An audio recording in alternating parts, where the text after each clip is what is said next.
అమ్మా నేను పగ తీర్చుకోకుండా నువ్వు నన్ను ఆపావు, అందును బట్టి దేవుడు నిన్ను ఆశీర్వదిస్తున్నాడు. ఆశీర్వదించును గాక. పగ ప్రతీకారాలకు దేవుని బిడ్డల జీవితంలో చోటు లేదండి. There's no place for revenge.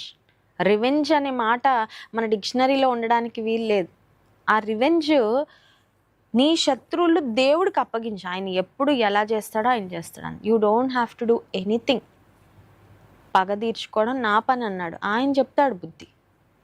నిర్నిమిత్తంగా నీకు శత్రువులుగా మారారా, నిర్నిమిత్తంగా నీకు హాని చేస్తూ ఉన్నారా, నిన్ను ఇబ్బంది పెడతా ఉన్నారా, నిన్ను గూర్చి చెడ్డ మాటలు ప్రచారం చేస్తూ ఉన్నారా, నీ కుటుంబ గౌరవాన్ని మంటగలపాలని ప్రయత్నం చేస్తూ ఉన్నారా, నీ నుండి మేలు పొంది నీకు కీడు చేస్తూ ఉన్నారా, నీ ముందు నమ్మకస్తులుగా కనబడుతూ వెనక నీకు గోతులు తవ్వుతూ ఉన్నారా, ఒక నమ్మక ద్రోహులు నీ చుట్టూ ఉన్నారా, దేవుడు చెప్తాడు బుద్ధి. నువ్వేం చేయక్కర్లేదు, దేవునికి అప్పగించంతే. కీడును మేలుతో జయించుడి. That's it. నువ్వు మేలు చేయి, నువ్వు సమాధానపరచు. దేవుని గుణగణాలతో, దేవుని గుణ లక్షణాలతో, దేవుని స్వభావం నీ హృదయంలో కలిగి దేవునిలో ఆనందిస్తూ ముందుకు వెళ్తా ఉండంతే. Keep shining. ఎవరికి ఎలా బుద్ధి చెప్పాలో దేవుడు చూసుకుంటాడు. అది మన పని అది కాదండి. We are not here to take revenge.